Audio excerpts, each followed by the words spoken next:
Latinos contributed $3.2 trillion to the U.S. GDP in 2021 alone, a 60% increase from 2017 when the Latino Donor Collaborative first took on interpreting and collecting their own data about Latinos in the U.S.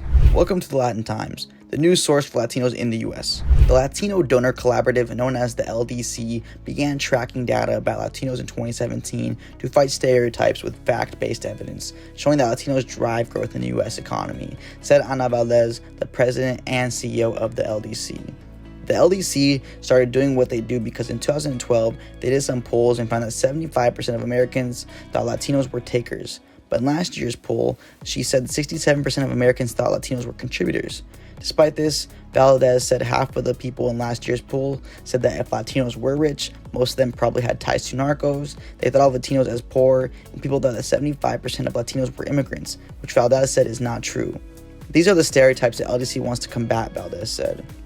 Data from their GDP report showed Latinos increased their contributions to U.S. GDP by $400 billion between 2017 and 2021, with Latinos going from contributing $1.7 trillion to the U.S. GDP in 2017 to the most recent number in 2021 of $3.2 trillion contributed to the U.S. GDP by Latinos. To understand the scale of how Latinos contribute to the U.S., Valdez gave an example of how Latino GDP stacks up against other countries' economies. Latinos are contributing with $3.2 trillion. That, if Latinos were if U.S. Latinos, forget about Latin America, if U.S. Latinos were an economy by themselves, they would be the fifth largest economy in the world.